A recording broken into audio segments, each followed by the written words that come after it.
Salut à tous, on se retrouve pour l'épisode 3346 du Zap Image. On commence aujourd'hui en ce jeudi 3 juillet avec des anniversaires. Et on commence tout d'abord avec le gardien français Mike Maignan, le gardien de but de l'AC Milan. Il fête aujourd'hui ses 30 ans, Mike Maignan. Bon anniversaire à lui. On peut voir également que Mikkel Damsgaard, milieu offensif de Brentford, il fête aujourd'hui ses 25 ans. Par exemple, tiens, l'avant-centre de l'AS Monaco, l'américain Balogun, il fête aujourd'hui ses 24 ans. Bon anniversaire à tous ces joueurs. On continue, on va parler maintenant de ce qui s'est passé lors de la journée d'hier. Donc il n'y avait pas de Coupe du Monde des clubs, mais il y avait de la Gold Cup. En gros, c'est comme la Copa América, c'est comme la CAN, c'est comme l'Euro, mais c'est sur le continent nord-américain. C'était les demi-finales. Tout d'abord, les États-Unis contre le Guatemala.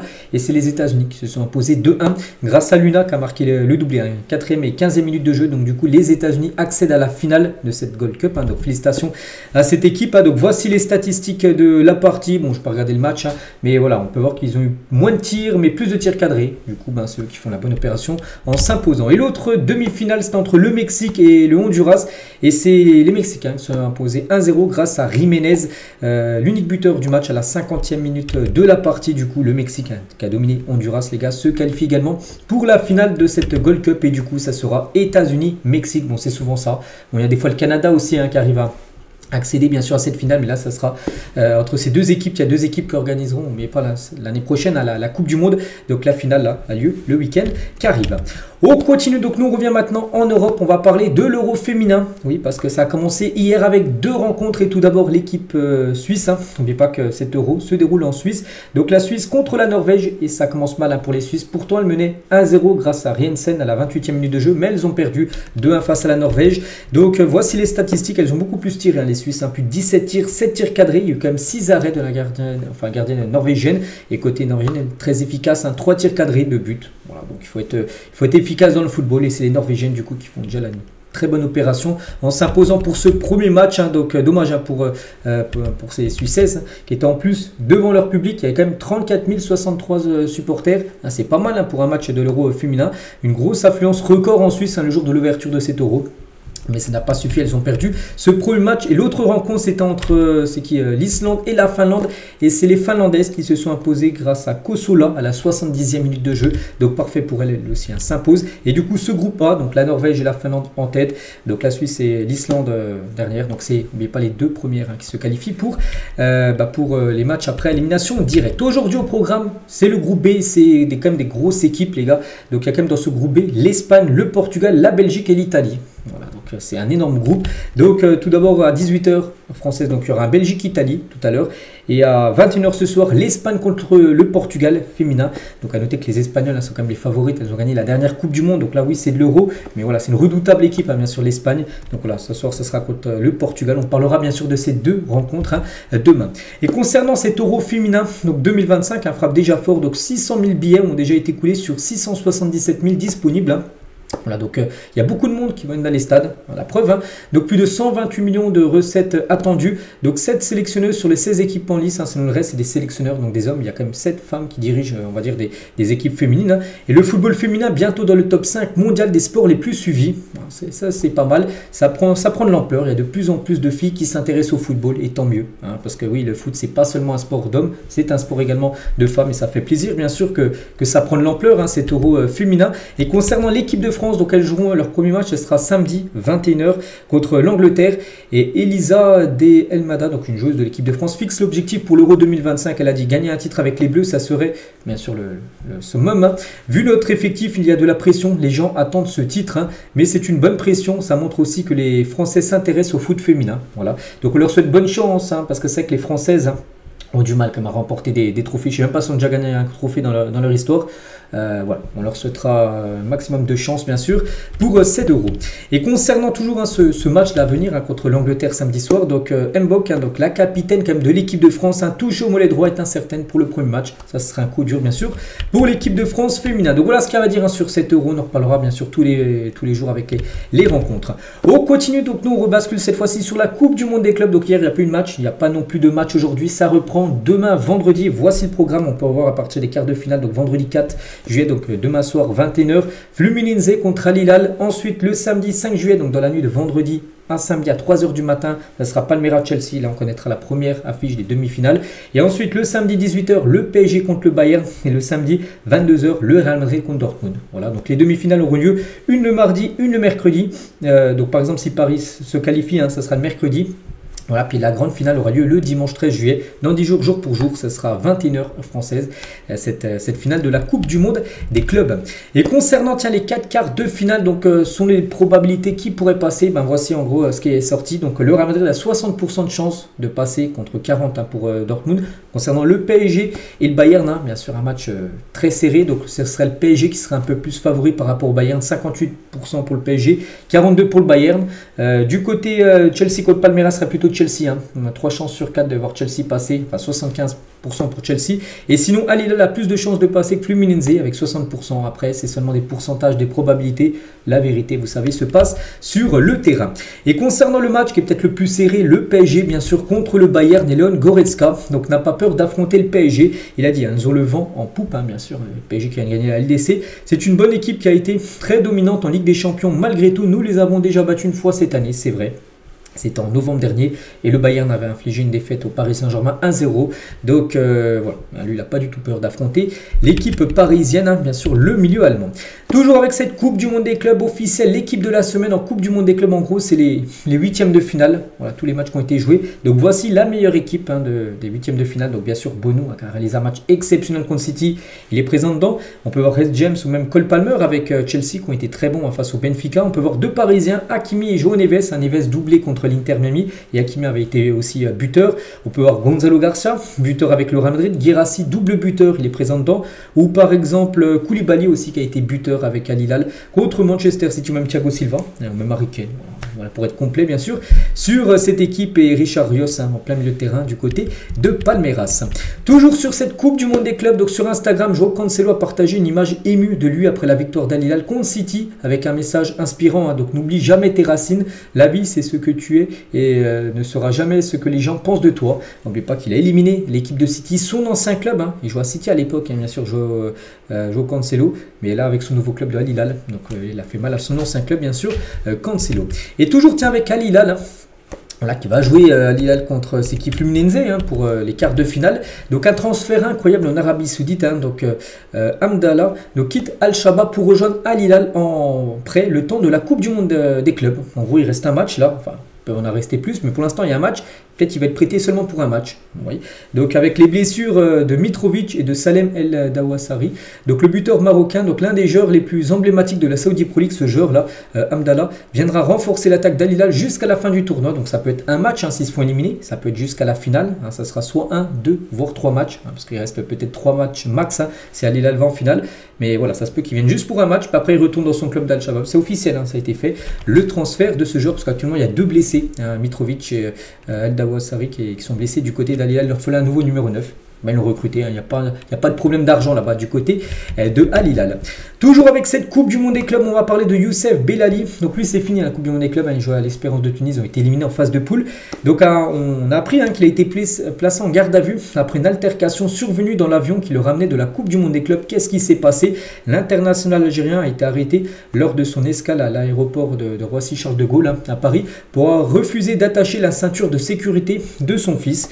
Le ton sera ensuite monté, ce qui aurait débouché sur une altercation physique, donc en gros une bagarre, c'est fou. Donc le joueur de l'Espérance Tunis a été relâché dans la journée mais risque de s'exposer à des sanctions, voire à une audience au tribunal.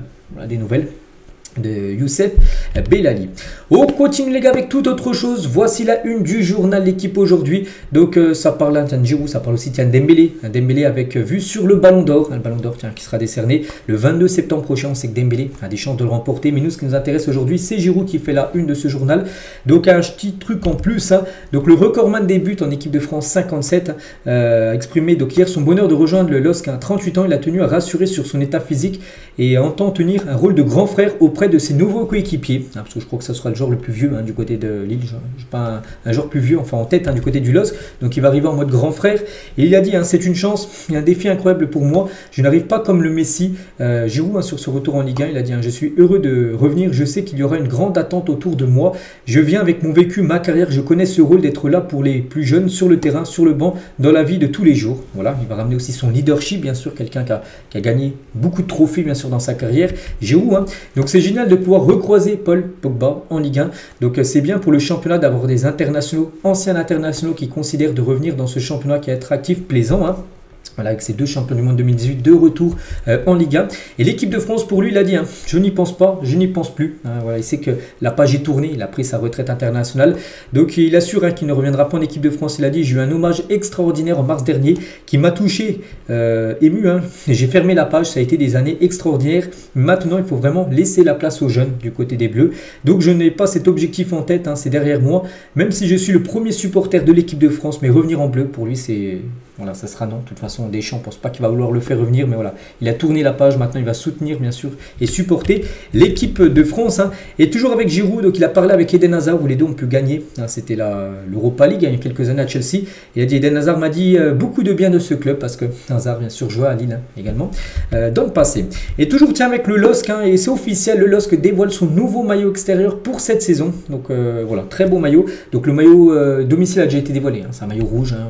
Je ne sais pas s'il est porté là, non, il n'est pas porté par Giroud, mais vous l'avez déjà vu le maillot rouge. Et le maillot extérieur sera ce maillot-là, ce maillot blanc hein, pour Lille, pour la saison prochaine. Un autre grand club, les gars, dévoile également son maillot, c'est le FC Barcelone qui a dévoilé son nouveau maillot domicile pour cette saison. Bon, il avait déjà fuité depuis 6 mois, on savait déjà que ça allait être celui-là, mais ça y est, il a été dévoilé officiellement le maillot du Barça. Et il est sublime, hein. De toute façon, le maillot du Barça sont souvent des grandes réussites. Donc voilà, toujours avec Nike. Hein. Le gros rond au milieu, c'est le lecteur Spotify. Voilà, leur sponsor, bien sûr, qui paye beaucoup. Hein. Spotify, les gars, débourse quasiment 100 millions d'euros par an pour être sur le maillot du FC Barcelone. Ils payent également de l'argent pour être sur le naming du stade, hein. On n'appelle plus le Camp Nou mais plutôt le Spotify Camp Nou.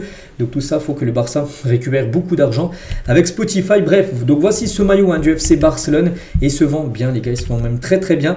Et pour l'instant, il y a un maillot qui se vend beaucoup, c'est celui bien sûr de Lamine Yamal. Et le maillot le plus vendu du Barça est celui de Lamine Yamal floqué du numéro 10. Hein. Le nouveau numéro de maillot de l'Espagnol n'a même pas encore été officialisé parce que si vous allez dans la boutique officielle du FC Barcelone, et ben en gros il y a les maillots de Lamine Yamal, il y a juste Lamine Yamal mais il n'y a pas de numéro parce qu'officiellement on ne sait pas les gars c'est quoi son numéro, parce qu'il sait qu'il va changer, il va prendre le 10 mais officiellement ça n'a toujours pas été annoncé. Donc pourquoi en gros ils se vendent beaucoup ce maillot Lamine Yamal numéro 10? Parce que les gens demandent en gros, ben voilà, tu mets Lamine Yamal et tu me floques le numéro 10. Voilà, donc c'est le maillot qui s'est le plus vendu hier mercredi et c'est même un carton les gars.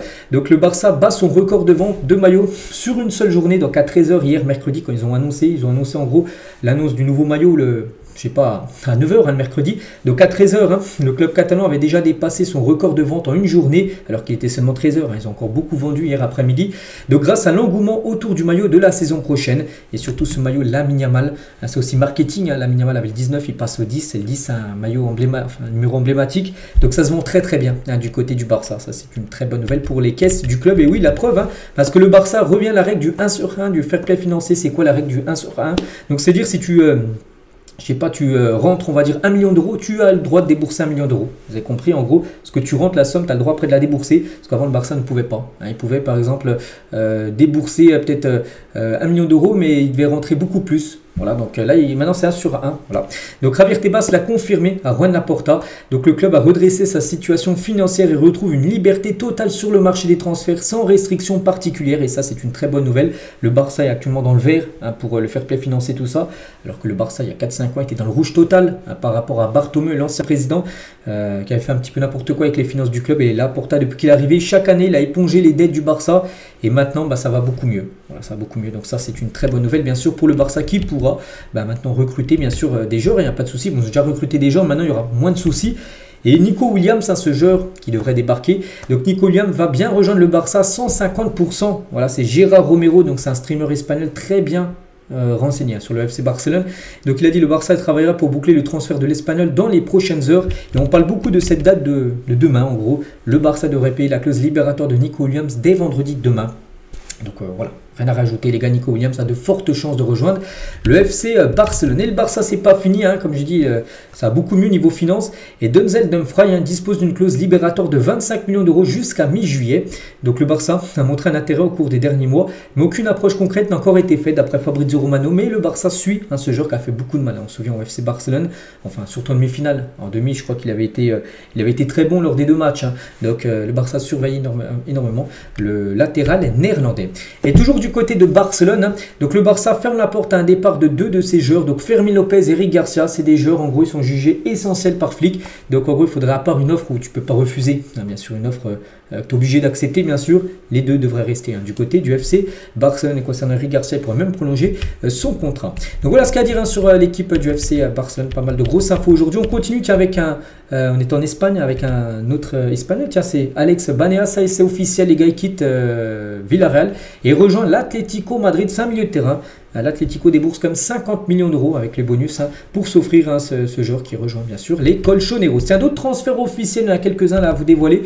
Officiel, Facundo Medina quitte Lens et signe à l'Olympique de Marseille. Je vais montrer les photos de lui avec l'écharpe, hein, ouais, mais c'était pas encore officiel. Ça l'a été hier soir. Donc c'est un prêt payant de 2 millions d'euros plus obligation d'achat de 18 millions d'euros et 2 millions de bonus en gros. Marseille sera obligé de l'acheter dans un an. Donc c'est la 3e recrue de l'État Marseille après Angel Gomez et Egan Riley. Donc voilà, et c'est vrai que l'OM maintenant compte désormais 3 internationaux argentins dans ses rangs. Donc Medina, Balerdi et Rulli, le gardien. Voilà, concernant cette équipe de Marseille. Hein. Et Medina, s'il y en a qui veulent floquer son maillot, donc ça sera le numéro 32 dans le dos, hein, pour le défenseur argentin. On continue avec un autre transfert officiel et c'est une arrivée du côté de Chelsea. C'est João Pedro, signe à Chelsea jusqu'en 2032. Contrat de 7 ans quand même pour João Pedro qui arrive en provenance de Brighton, un prix de l'opération 58 millions d'euros. Donc c'est un très bon joueur, c'est un attaquant. Bon, à Chelsea, on sait qu'il y a tellement de joueurs.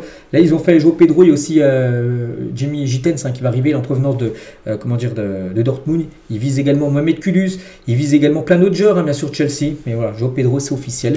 Un nouveau joueur, hein, dans cette équipe. Et c'est que Chelsea, hein, depuis 2022, ils aiment aller chercher les meilleurs joueurs de Brighton. Donc les João Pedro. Hein. Donc là, c'est marqué 82 millions de dollars. Donc en euros, c'est peut-être ça, mais sans les bonus. Hein. Peut-être avec les bonus encore plus cher, bien sûr.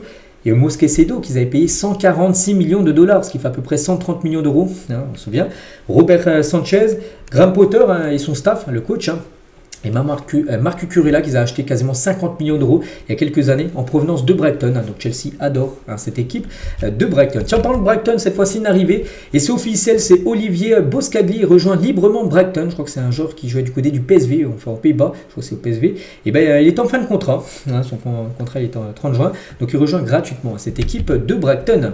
Officiel également, c'est le Ghanéen Sumemana quitte Southampton et s'engage à l'Atalanta Bergame. Southampton descend en 2e division. Donc lui reste en 1re division. En plus, il joue à l'Atalanta qui jouera la Ligue des Champions saison prochaine. Donc parfait pour lui. Prix de l'opération, donc l'Atalanta a déboursé un peu plus de 21 millions d'euros, bonus inclus. Lui aussi, c'est officiel, c'est Jarell Quansah. Je me souviens, j'en ai parlé, hein, régulièrement là ces derniers jours. Ça y est, c'est fait, on n'en parlera plus parce qu'il quitte Liverpool pour rejoindre le Bayer Leverkusen. Prix de l'opération 35 millions d'euros plus 6 millions de bonus. Clause de rachat de 60 millions d'euros dès 2027. C'est-à-dire que Liverpool peut le faire revenir là d'ici 2 ans, mais devront débourser 60 millions d'euros s'ils veulent le faire revenir. Leverkusen n'aura pas son mot à dire, hein, si Liverpool veut le faire revenir dans 2 ans, mais voilà, ce sera beaucoup plus cher. Donc voilà, c'est pour ça qu'à Liverpool, un nouveau défenseur devra arriver. On parle beaucoup de Marc Guéhi qui devra arriver en provenance de Palace, et du coup, à Palace, c'est Diomandé qui devrait débarquer, hein, en provenance du Sporting. Vous avez vu, hein, dès qu'un est parti, ben, il faut trouver directement son remplaçant. Un autre transfert officiel, donc c'est l'attaquant Loum Chaouna. Attaquant de la Lazio, ben c'est fini. Il rejoint l'équipe de Burnley qui monte la saison prochaine en Première Ligue. Donc montant du transfert 15 millions d'euros qu'a déboursé l'équipe anglaise. Officiel également concernant l'ancien attaquant de l'Olympique de Marseille, c'est Brandao, devient le nouvel entraîneur des U23 du Racing Football Club Union au Luxembourg. Voilà. Donc il s'agit de sa première expérience en tant qu'entraîneur principal d'une équipe. Hein. Donc voilà, des nouvelles de Brandao. Voilà, maintenant il est entraîneur. Voilà. Donc il va prendre tout d'abord une équipe B, des jeunes, hein, de cette équipe au Luxembourg. On lui souhaite bonne continuation dans sa carrière de coach. Officiel, Johan Le Penant prolonge jusqu'en 2029 avec le FC Nantes. Voilà, donc ça c'est une prolongation, c'est également officiel. Hein. On continue avec d'autres infos mercato, mais des infos, c'est pas officiel, mais c'est très bien parti. Par exemple, Jonathan David, actuellement libre, hein, David, depuis son départ de Lille, là, le 30 juin dernier. Et ben, il va passer sa visite médicale avec la Juventus Turin demain vendredi, hein, d'après Fabrizio Romano. Donc voilà, rien à rajouter. Hein.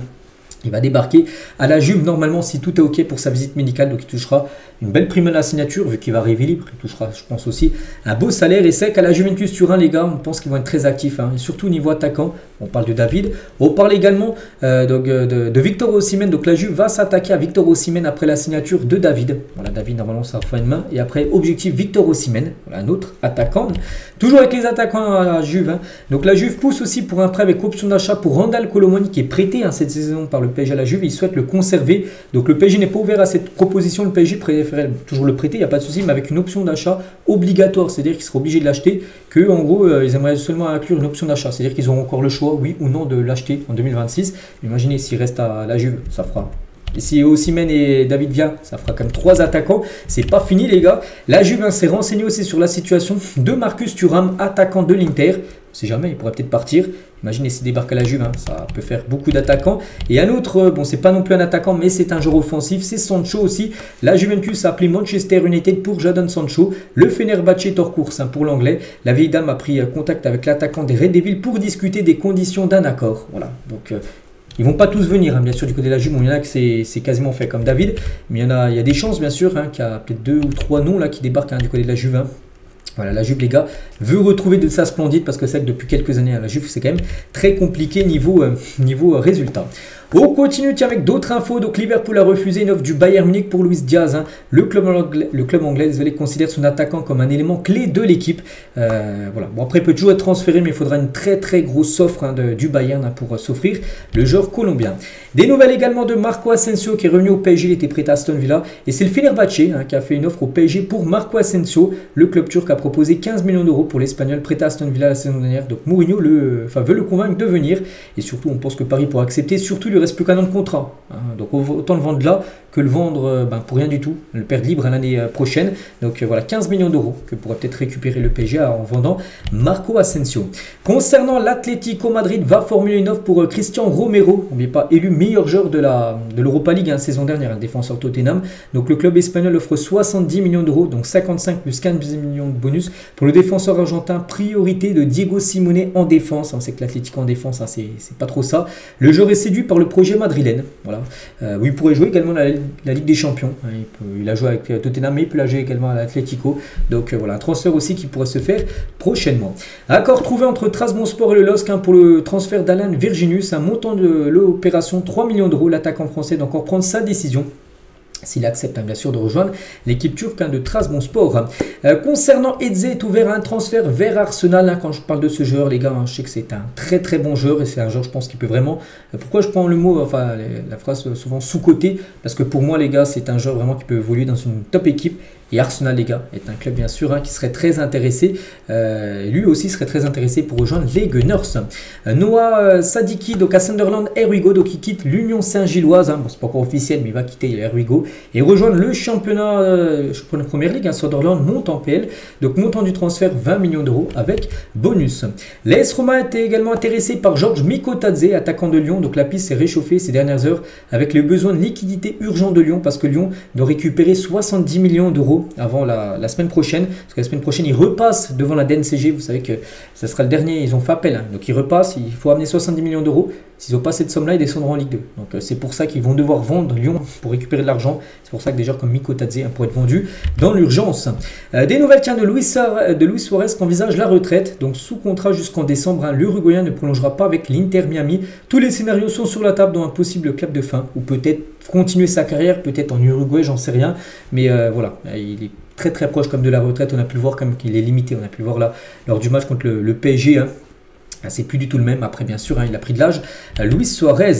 L'Olympique Lyonnais fixe le prix de Malik Fofana, 60 millions d'euros minimum. Donc, plusieurs clubs sont sur le jeu. Nottingham Forest, donc Arsenal, Chelsea, Liverpool, Fulham, le Bayern et Naples.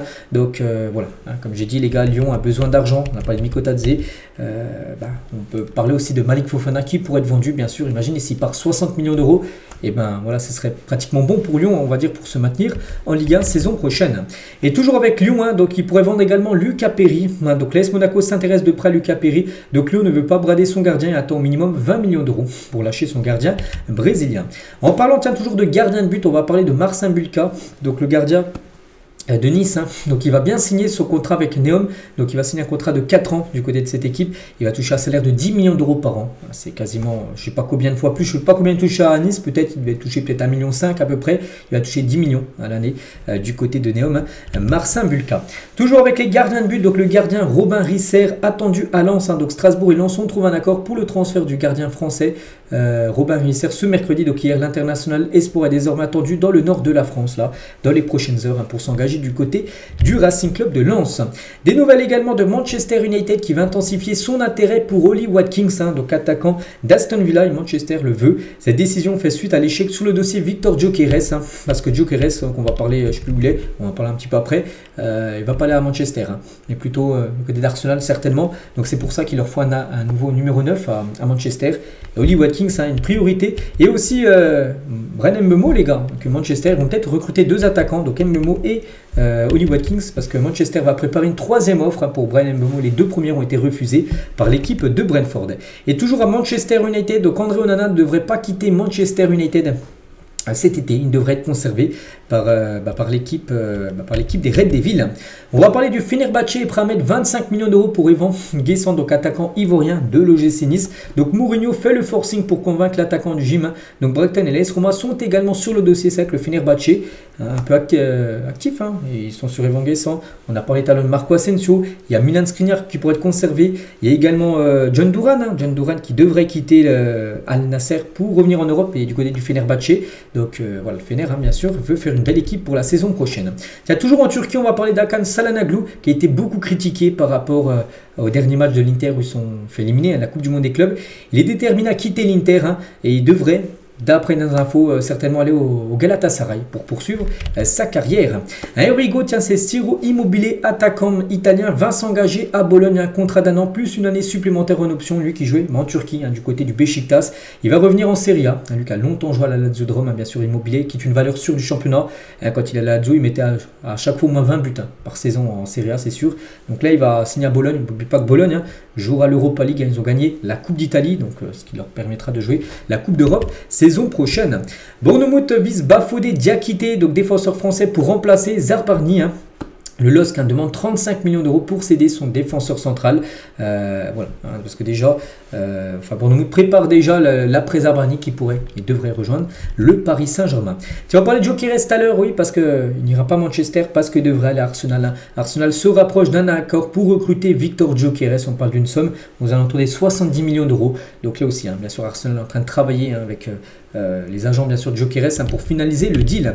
Enrico, tiens, c'est Tierno Barry à Everton. Enrico, ça peut se faire à tout moment. Montant du transfert 35 millions d'euros plus bonus que va débourser l'équipe d'Everton à Villarreal.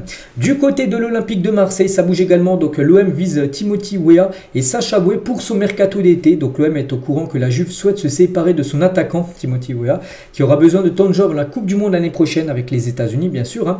Et le latéral droit du Bayern, donc Sacha Boey, peut utiliser par le Bayern, pourrait lui plier bagage cet été. Donc c'est pour ça que ces deux joueurs pourraient quitter Marseille. Donc l'un c'est qui l'un la Juve et l'autre le Bayern, et peut-être les deux filent à Marseille parce que Marseille sont intéressés. L'Inter Milan est intéressé par le profil de Richarlison. Tiens, tout à l'heure où je montrais l'équipe type de la Coupe du Monde des clubs sur les 8e, il était dedans, au milieu de terrain. Richarlison, joueur de Palmeiras, tiens, qui jouera contre Chelsea là, donc demain soir. Donc c'est l'Inter, les gars, qui s'intéresse fortement à ce joueur. Je crois qu'un joueur colombien. Le Real Madrid estime le prix de Rodrigo à 90 millions d'euros. Rodrigo, les gars, situation très critique. Sur les 3 derniers matchs, il a joué seulement 23 minutes. 23 minutes sur les 3 derniers matchs, alors qu'Mbappé n'était même pas là. En plus, il était blessé. Donc on se dit, c'est un message certainement envoyé de Xabi Alonso pour lui dire en gros que il faut que tu partes. Donc le Real veut 90 millions d'euros. Donc les clubs anglais intéressés, plus particulièrement Arsenal, qui temporise pour savoir si le Brésilien entre dans les plans de Xabi Alonso. On a l'impression que non. Donc si ce n'est pas le cas, ils profiteront de l'opportunité pour faire baisser son prix, bien sûr, parce que Arsenal le veut, mais ils aimeraient bien sûr ne pas payer ses 90 et essayer de le payer bien sûr beaucoup moins cher. Et toujours, tiens, du côté du Real, on va parler de son acolyte, Rodrigo, c'est Vini Junior. Et les discussions pour la prolongation de contrat de Vini Junior au Real Madrid sont interrompues. Le Brésilien souhaite garder le contrôle total sur sa carrière, ne veut plus dépendre des décisions du club. Voilà, concernant, il lui reste encore un contrat de 3 ans, il a encore un contrat jusqu'en 2028 et le Real, en gros, voulait le prolonger jusqu'en 2030, il rajouter 2 nouvelles années de contrat. Mais voilà, donc pour l'instant c'est interrompu, après ça peut reprendre à tout moment bien sûr les négociations pour reprolonger son contrat. Et toujours tiens du côté du Real, l'histoire de Gonzalo Garcia qui est pour moi vraiment la révélation du côté du Real et de cette Coupe du Monde des clubs. Donc c'est un film en 2018, regardez, il était avec Xabi Alonso. Puis lui il était tout petit, hein, bien sûr. Bon, je sais pas il a quel âge là, il est toujours tout jeune, mais voilà. Quelques années après, 7 ans après, et ben les deux hein, sont ensemble maintenant du côté du Real. Et on finit, tiens, toujours avec un joueur du Real Madrid, c'est Jude Bellingham, à tout jamais inscrit dans l'histoire de Birmingham, son ancien club. Hein. Donc pour célébrer ses 150 ans, le club anglais a créé un vitrail pour retracer l'histoire du club à travers 12 légendes. Hein. Donc il y a 12 légendes sur ce vitrail. Parmi elles, on retrouve notamment Jude Bellingham hein, sur ce vitrail. Hein. Et, donc il y a 12 légendes, 12 joueurs, donc Bellingham. Et aussi Christophe Dugarry, hein, qui avait joué à Birmingham, qui fait partie des légendes tout simplement de cette équipe. Donc voilà les gars ce qu'il y a à dire aujourd'hui. J'espère que ça vous a plu, hein, cet épisode. On se retrouve nous, bien sûr, demain. N'oubliez pas que tout à l'heure à 17 h hein, sur ma chaîne Business Mercato, je ferai une vidéo où il y a plein d'autres infos Mercato à vous donner. Donc voilà. Et moi je vous souhaite une très bonne journée et à demain vendredi.